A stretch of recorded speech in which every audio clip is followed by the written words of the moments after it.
ಎಷ್ಟೇ ತೇಪೆ ಹಚ್ಚಿದ್ರೂ ಕೂಡ ಜೆಡಿಎಸ್ ಬಿಜೆಪಿ ದೋಸ್ತಿ ಢಮ್ ಢಮಾಲತ್ತಿದೆ. ರಾಜ್ಯದಲ್ಲಿ ಬಿಜೆಪಿ ಜೆಡಿಎಸ್ ಮೈತ್ರಿಯಲ್ಲಿ ಭಿನ್ನಮತ ಸ್ಫೋಟಗೊಂಡಿರುವಂತದ್ದು. ಅದೆಷ್ಟೇ ತೇಪೆ ಹಚ್ಚಿದ್ರೂ ಸರಿ ಹೋಗ್ತಿಲ್ಲ ಮೈತ್ರಿ. ರಾಜ್ಯದಲ್ಲಿ ಬಿಜೆಪಿ ಜೆಡಿಎಸ್ ಮೈತ್ರಿಯಲ್ಲಿ ಭಿನ್ನಮತ ಸ್ಫೋಟಗೊಂಡಿದೆ. ದೋಸ್ತಿ ಇಷ್ಟ ಇಲ್ಲದ ಬಿಜೆಪಿ ಜೆಡಿಎಸ್ ನಾಯಕರಿಂದ ದಿನಕ್ಕೊಂದು ಮಾತುಗಳು. ಬಿಜೆಪಿ ಜೊತೆಗಿನ ಮೈತ್ರಿ ಇದ್ರೂ ಇರದಿದ್ರೂ ತಮ್ಮ ಪಕ್ಷದ ಸಿಎಂ ಅಭ್ಯರ್ಥಿ ಎಚ್ಡಿಕೆ ಕುಮಾರಸ್ವಾಮಿ ಅವರನ್ನ ಎನ್ಡಿಎಯಿಂದ ಮುಖ್ಯಮಂತ್ರಿ ಅಭ್ಯರ್ಥಿಯಾಗಿ ಘೋಷಿಸಿ. ಆಗ ಮಾತ್ರ ಮೈತ್ರಿ ಪಕ್ಷಗಳಿಗೆ 140ರಿಂದ 150 ಸ್ಥಾನಗಳನ್ನು ಗೆಲ್ಲೋಕೆ ಸಾಧ್ಯ. ಗುರ್ಮಿಟ್ಕಲ್ ಜೆಡಿಎಸ್ ಶಾಸಕ ಶರಣಗೌಡ ಕುಂದಕರ್ ಈ ಒಂದು ಹೇಳಿಕೆಯನ್ನ ನೀಡಿರುವಂತದ್ದು. ಇಷ್ಟೇ ತೇಪೆ ಹಚ್ಚಿದ್ರು ಮತ್ತೆ ಮತ್ತೆ ಬಿರುಕು ಮೂಡುವಂತಹ ಮಾತುಗಳು ಕೇಳಿ ಬರ್ತಾನೆ ಇದೆ. ಭಿನ್ನ ಮತ ಮೈತ್ರಿಯಲ್ಲಿ ಮತ್ತೆ ಸ್ಫೋಟಗೊಳ್ಳುತ್ತಿದೆ. ದೋಸ್ತಿ ಇಷ್ಟ ಇಲ್ಲದಂತಹ ಜೆಡಿಎಸ್ ಮತ್ತು ಬಿಜೆಪಿ ನಾಯಕರು ದಿನಕ್ಕೂ ಒಂದೊಂದು ಮಾತನಾಡ್ತಿದ್ದಾರೆ.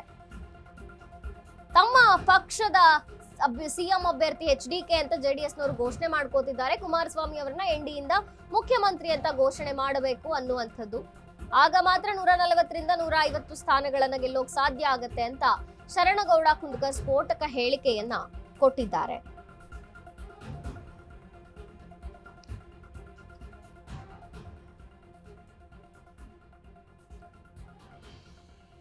ತೇಪೆ ಹಚ್ಚಿದ್ರೂ ಕೂಡ ದೋಸ್ತಿ ಮುಂದುವರಿಯುವಂತಹ ಲಕ್ಷಣ ಕಾಣುತ್ತಿಲ್ಲ. ಎಷ್ಟೇ ತೇಪೆ ಹಚ್ಚಿದ್ರೂ ಮೈತ್ರಿಯಲ್ಲಿ ಭಿನ್ನಮತ ಸ್ಫೋಟಗೊಳ್ಳುತ್ತಾನೆ ಇದೆ. ದೋಸ್ತಿನೇ ಈ ಮೈತ್ರಿನೇ ಇಷ್ಟವಿಲ್ಲದಂತಹ ಜೆಡಿಎಸ್ ಆಗಲಿ ಬಿಜೆಪಿ ನಾಯಕರು ದಿನಕ್ಕೆ ತಿಳಿದಂತೆ ತಮಗೆ ಬಾಯಿಗೆ ಬಂದಂತೆ ಒಂದೊಂದು ಮಾತುಗಳನ್ನ ಆಡ್ತಿದ್ದಾರೆ. ಬಿಜೆಪಿಯ ಜೊತೆಗಿನ ಮೈತ್ರಿ ಇದ್ರೂ ಇರದಿದ್ರೂ ನಮ್ಮ ಪಕ್ಷದ ಸಿಎಂ ಅಭ್ಯರ್ಥಿ ಎಚ್ಡಿಕೆ ಅಂತ ಜೆಡಿಎಸ್ ನವರು ಹೇಳಿದ್ರೆ, ಕುಮಾರಸ್ವಾಮಿ ಅವರನ್ನ ನೋಡಿ, ನಾವು ಬಿಜೆಪಿ ಅವರನ್ನ ಪ್ರೀತಿಸ್ತೇವೆ, ಆದ್ರೆ ಅವರು ನಮ್ಮನ್ನ ಪ್ರೀತಿಸೋದಿಲ್ಲ. ಲೋಕಸಭಾ ಚುನಾವಣೆಯಲ್ಲಿ ಮೈತ್ರಿಯಿಂದಾಗಿ 19 ಸ್ಥಾನಗಳನ್ನ ಗೆದ್ದಿದ್ದೇವೆ. ಅಧಿವೇಶನದ ಸಮಯದಲ್ಲಿ ನಾವು ಸಮನ್ವಯ ಸಭೆಗಳನ್ನ ನಡೆಸ್ತಿದ್ವಿ. ಆದ್ರೆ ನಿನ್ನೆ ಸಮನ್ವಯ ಸಭೆ ನಡೆಸೋ ಬಗ್ಗೆ ಬಿಜೆಪಿಯಿಂದ ಮಾಹಿತಿ ಬಂದಿಲ್ಲ.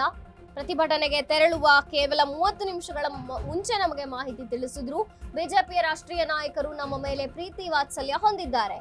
ರಾಜ್ಯದ ಜನರು ಕುಮಾರಸ್ವಾಮಿ ಸಿಎಂ ಆಗಬೇಕು ಅಂತ ಬಯಸ್ತಾರೆ. ದೋಸ್ತಿ ಇದ್ರೂ ಇಲ್ಲದಿದ್ರೂ ನಮಗೆ ಕುಮಾರಸ್ವಾಮಿನೇ ಸಿಎಂ ಅಭ್ಯರ್ಥಿ. ಬಿಜೆಪಿಯವರು ಸಿಎಂ ಅಭ್ಯರ್ಥಿ ಯಾರು ಅಂತ ಹೇಳಿ ನೋಡೋಣ.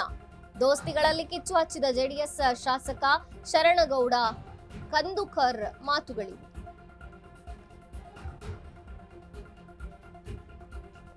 ಬಿಜೆಪಿನ ನಾವು ಪ್ರೀತಿಸ್ತೀವಿ, ಅವ್ರು ನಮ್ಮನ್ನು ಪ್ರೀತಿಸಲ್ಲ. ಲೋಕಸಭಾ ಚುನಾವಣೆಯಲ್ಲಿ ಮೈತ್ರಿಯಿಂದಾಗಿ 19 ಸ್ಥಾನಗಳನ್ನ ಗೆದ್ದಿದ್ದೀವಿ. ಅಧಿವೇಶನದ ಸಮಯದಲ್ಲಿ ನಾವು ಸಮನ್ವಯ ಸಭೆಗಳನ್ನ ಕೂಡ ನಡೆಸ್ತಿದ್ವಿ. ಆದ್ರೆ ನಿನ್ನೆ ಸಮನ್ವಯ ಸಭೆ ನಡೆಸುವಂತಹ ಹೊತ್ತಿನಲ್ಲಿ ಬಿಜೆಪಿಯಿಂದ ನಮಗೆ ಮಾಹಿತಿ ಬಂದಿರಲಿಲ್ಲ.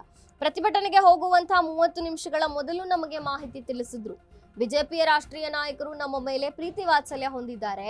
ರಾಜ್ಯದ ಜನರು ಕುಮಾರಸ್ವಾಮಿ ಸಿಎಂ ಆಗಬೇಕು ಅಂತ ಬಯಸ್ತಾರೆ. ದೋಸ್ತಿ ಇದ್ರೂ ಇರದಿದ್ರೂ ನಮಗೆ ಕುಮಾರಸ್ವಾಮಿನೇ ಸಿಎಂ ಅಭ್ಯರ್ಥಿ. ಬಿಜೆಪಿ ಅವರು ಸಿಎಂ ಅಭ್ಯರ್ಥಿ ಯಾರು ಅಂತ ಹೇಳಿಬಿಡ್ಲಿ ನೋಡೋಣ. ದೋಸ್ತಿಗಳಲ್ಲಿ ಕಿಚ್ಚು ಹಚ್ಚಿದ ಜೆಡಿಎಸ್ ಶಾಸಕ ಶರಣಗೌಡ ಕುಂದಕರ್ ಅವರ ಮಾತುಗಳಿವು.